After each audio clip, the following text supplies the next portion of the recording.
I've sworn off purchasing doormats for my home.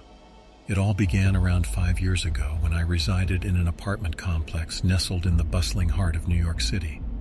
At the time, I lived in splendid solitude, with my family residing all the way in Rhode Island, and being relatively new to the area, I hadn't yet amassed a substantial circle of friends. I made my way to Shallow Reed with just my backpack and 2 rather hefty suitcases. While my belongings from home were en route, they had to remain reasonably compact to avoid exorbitant shipping fees. My family had already lent me considerable assistance, and I was keen on not burdening them further. Fresh out of college and aspiring to become an editor, my chosen lifestyle didn't come with soaring expectations. It was fueled more by youthful zeal than mature foresight. My apartment, though modest in size, proved more than adequate for my needs. The rooms were tidy, and the utilities functioned reliably. Despite the stress, I felt content and even a tinge of excitement. The neighborhood, on the other hand, was undeniably gritty. To navigate it without emotional turmoil, I had to develop a rather thick skin. If someone happened to hurl insults or engage in unwarranted harassment, I learned not to take it personally. Crossing the street used to be a source of anxiety, but I soon grew accustomed to it. The bus station was conveniently located down the street, facilitating my travels around the city.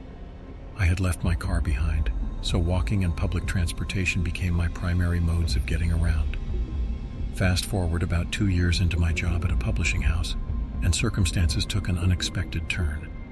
I had recently acquired a few shelves, adorned the walls with some decorations, and welcomed a doormat at my apartment entrance. It was a tufted mat, adorned with a rainbow and the word "Welcome" in white letters, a subtle celebration of queer pride and a homely touch. The day of the incident unfolded much like any other. I followed my usual routine: work, chores, and the return home. On that particular evening, I decided to forego a night out on the town, even though I quite enjoyed the city's nightlife. Occasionally, I'd have a few acquaintances over, but none had managed to become lasting friends. My surroundings had instilled in me a somewhat defensive posture, given the occasional encounters with persistent solicitors. I always kept my door securely locked and bolted, taking no chances, especially when residing on the first floor. That night, I found myself rather agitated. The occupants of the unit above me had cranked up their music to an ear-splitting volume, while the couple next door seemed to be expressing their affections in a particularly vocal manner. It was just past 8 p.m., and I was trying to watch something on my TV amidst the cacophony. I didn't indulge in television shows much. My information came from my phone, and I caught snippets of office gossip during work hours. However, I did have a nightly ritual of tuning into the news, a habit instilled by my parents. My interest lay more in literary updates than local news. Out of nowhere, I heard a faint knocking sound. I perked up from my spot on the couch, but I didn't mute the show I was watching. It could have been anything after all. The knocking persisted, this time more assertive, exuding confidence. Panic started to course through me. Who could be at my door at this ungodly hour? The police, perhaps? Or maybe a neighbor? I cautiously approached the door, trying to move silently, and peered through the peephole. The person on the other side had their head down, their red jacket hood obscuring their face. They seemed small, almost childlike. They shifted nervously as they waited for my response. Clearing my throat, I attempted to sound imposing with my best man voice. After all, someone was knocking on my door. "Hello, who's there?" The person turned towards the door, and I could see tears streaming down the young girl's face. Without much thought, I decided to open the door. She couldn't have been more than 9 years old, and my concern shifted from my own safety to hers. "Hi, little one. Are you looking for someone? Is someone with you?" "I can't find my mom," she sniffled, wiping her eyes. She wore a simple red raincoat that was drenched from the rain outside. I glanced down both ends of the hallway and saw no one else around. I knelt down to be at eye level with her, realizing that I may have appeared towering even though I'm not a big guy. "When did you last see her?" "She was here, but then she was gone," she continued to speak, her words coming out in a blur of tears. "It's all right. Listen, we will find her. Do you know a phone number we can call?" She nodded and wiped her face once more, Come inside and we will get you dried off." I gently offered her my hand, which she hesitated to take for a moment. After wiping her shoes on the doormat, she looked around my apartment with wide eyes. Not that I felt embarrassed at that moment, but my home wasn't exactly child-friendly. I had a small cart filled with various alcoholic beverages and an assortment of collections scattered around for decoration. Leading her to the living room where the TV was located, I hoped to make her feel more at ease. After I inquired about leaving her raincoat on the doorknob outside my apartment, she willingly removed it. Given her distinctive raincoat, anyone familiar with her would instantly recognize it, and I harbored doubts that anyone in my building would pilfer a children's raincoat. Without delay, I hurried to the bathroom to fetch her a towel, only to find her standing in the center of my living room, fixedly gazing at the television. I extended the towel to her and simultaneously retrieved my phone. "Here you are, I'm Derek. Can I get your name?" "I'm Cho. I'm calling my mom," she replied softly, clutching my phone and swiftly dialing the numbers. She turned her back to me as the dial tone resonated. Giving her some space, I retreated to the kitchen, with a small marble island separating the two rooms, affording me a glimpse of her while I prepared a glass of water. After a brief silence, she spoke in a different language, one I could only vaguely identify as an Asian language. She turned to me as I offered her the water and inquired, "What is this place?" "These are the Shallow Reed apartments, and I'm in Unit 5 on the first floor," I clarified. She exchanged a few more words with the person on the phone, her eyes scanning the room as if wary of prying ears. Our gazes briefly met, and she averted her eyes. I felt a touch of unease standing there, despite knowing that this young girl posed no threat. It was a few moments later when Cho returned my phone to me, uttering simply, "She'll be here soon," while gazing down at the floor. I contemplated whether or not to involve the police, even though her mother was en route. After all, what had led to her initial disappearance? "Why did you knock on my door instead of Unit 1, the first one down the hall?" I inquired. "Your carpet," she responded. Confused, I thought to myself, what did she mean by that? "What about the carpet?" I asked, seeking clarification. "There's a rainbow. No one else has a rainbow," she explained matter-of-factly, as if it were self-evident. It dawned on me that she was referring to my doormat. While Shallow Reed's reputation for LGBTQ+ inclusivity was less than stellar, I hadn't anticipated that a simple rainbow doormat would lead a child to my door. Shifting my focus, I posed another question, this time in the gentlest tone I could muster. "How did you and your mom get separated?" I inquired. However, she remained silent, her gaze fixed on the ground. Her gaze quickly shifted to my TV as the opening theme for the news began to play. "Could you please change this?" she inquired. Her request caught me off guard. After all, the news wasn't exactly a popular choice for children's entertainment. Retrieving the remote from where it lay on the couch's armrest, I switched the channel to a children's show featuring a Blue Heeler family. It seemed like a more suitable option than the somber nightly news, but she didn't appear particularly open to conversation either. I silently hoped she would leave sooner rather than later. About 5 minutes later, a hasty knock echoed through the apartment. I sprang up from my seat at the opposite end of the couch from Cho and hurried to the door. Swiftly, I swung it open to find a woman clutching a red raincoat in her hands. In stark contrast to Cho, she had long black hair and a slight hunch in her back. Despite her posture, she looked younger than I had anticipated, perhaps in her 30s or 40s. Cho's voice trembled from behind me, exclaiming, "Mama!" I stepped aside as the woman passed me, entering my home.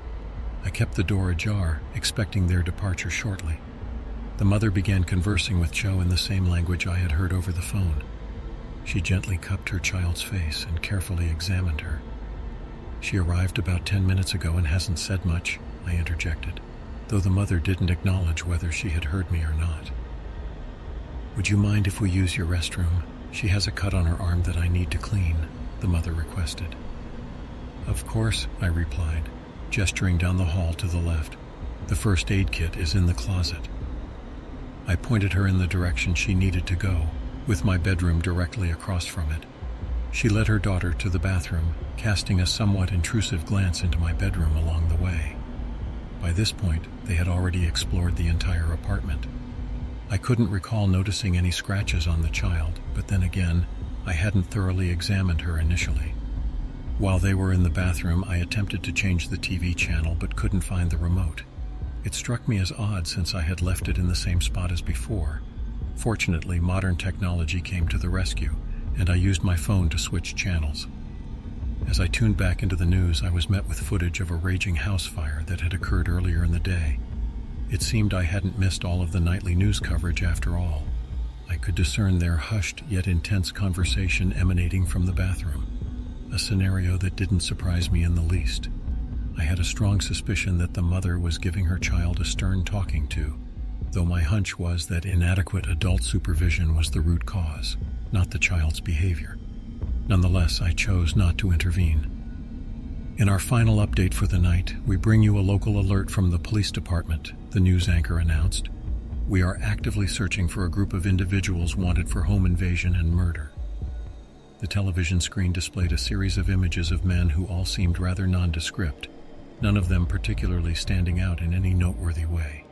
They were all clad in black masks, possessing slender builds, and had been brazenly breaking into homes, making off with electronics, jewelry, and anything easily sellable.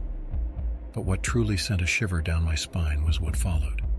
In their most recent attack, the homeowners had a security camera system installed, which captured the entire incident on film, the anchor continued. On the TV screen, there stood someone in a bright red raincoat. The recording featured audio and subtitles. "I can't find my mom," the voice pleaded. A chill washed over me, and I hurriedly lowered the TV volume. Glancing behind me to ensure I was alone, I found the bathroom light still on, but the whispered conversation had ceased. Turning my attention back to the screen, I noticed they had fast-forwarded the clip, revealing the same woman who had been in my bathroom. As I rushed toward the front door, ready to make my escape, a forceful knock resounded through the door. I froze in place, my finger hovering over the call button. From the bathroom, I heard the woman's voice saying, "That should be my brother. He's our ride home. Can you let him know we'll be right out?" "Of course," I replied with feigned composure, trying to conceal my mounting panic. I slowly locked the door and even grabbed some mail to improvise a makeshift doorstop. As I slid it under the door, the person outside knocked again, making me jump back. I tiptoed to my bedroom, holding my breath as I passed the bathroom where neither the girl nor the woman made a sound. Locking my bedroom door, I dialed 911 once more. 911, what's your emergency? My house is being broken into. It's the people from... My sentence was abruptly cut short by a deafening crash as they breached the front door. "They're inside my home," I whispered, stepping away from my door, fully aware that danger lurked just beyond. "Excuse me, may I inquire about your current whereabouts?" Amid the tumultuous intrusion by the men who forcibly entered, wreaking havoc on my belongings and other unmentionable acts, I was acutely aware that my flimsy door wouldn't withstand their assault long enough for the authorities to arrive. Urgency gripped me, compelling immediate action. Without hesitation, I sprinted toward the solitary window in my room. Concurrently, the anguished cries of a woman pierced the air, her frantic struggles causing my doorknob to twist violently. Desperation laced her pleas for assistance as she implored me to intervene, invoking the dire threat to her and her child's lives should I fail to act. With the resounding pound of an impending breach against my bedroom door, I forced the window screen out of its frame and opened the window. The walls quaked under the relentless assault on my door. As I attempted to escape through the window, an unexpected hand clamped onto my shirt collar, preventing my exit. Someone stood outside, lying in wait. My phone slipped from my grasp as I was thrust to the ground, its impact shattering it against the small rocks lining the building's base. Strong hands encircled my throat before I could even react. The assailant atop me imposed his full weight upon my hips, effectively pinning me down. Struggling within his vice-like grip, I had no time to panic, only to react. His eyes etched a harrowing memory in my mind, devoid of any semblance of humanity, and a chilling grin adorned his lips. My own reflection gazed back at me from the abyss of his eyes. I desperately attempted to break free, clawing at his face, my head throbbing and vision dimming with each passing moment. Though I could not hear his words, his laughter resounded mere inches from my face, spittle splattering across my cheeks. Clutching the ground beneath me, I summoned the last vestiges of my strength and aimed for those abyssal orbs. Blood struck my cheek as his laughter morphed into agonized screams. Gasping for air, I seized the opportunity as the man clutched at his eye, or what remained of it, retrieving more than just the offending pebble from its depths. I finally managed to extricate myself from his grasp, hastily leaving him behind as I fled. My feet propelled me forward, running as swiftly as my legs could carry me, without a backward glance. I sprinted across the street and raised my voice to a piercing cry for help. Nearby, several businesses stood, one of them a well-lit pizza joint. I rushed to their entrance and forcefully pulled it open, immediately locating the lock for the glass door, ensuring my safety. The employees inside reacted with a flurry of shouts, presumably preparing to defend themselves. I pivoted to confront them, and their attempts to dismiss me abruptly halted, upon noticing the ominous dark red handprints encircling my neck. From that moment onward, everything became a chaotic whirlwind of events. The pizza establishment eventually dialed the police, allowing me the opportunity to provide additional details, although the arrival of the patrol cars seemed to take an eternity. This interval raised concerns that compelled me to contemplate the unthinkable and escape through my window. Upon their arrival, my apartment had been entirely vacated, leaving me apprehensive even in the company of the officers. A specialized team was dispatched to collect samples and document the aftermath, meticulously swabbing the bloodstains and capturing photographic evidence. The interior of my apartment resembled a scene of utter devastation, with remnants of the destruction left by the assailants strewn about. Subsequently, the authorities transported me to the police station for the formalization of my report. I recounted the encounters with Cho and the unidentified woman who had appeared at my door. Hours later, the investigators delivered an update. A man matching the description I had provided had been located, bearing an eye injury and discovered in a dumpster merely 20 minutes away from my residence.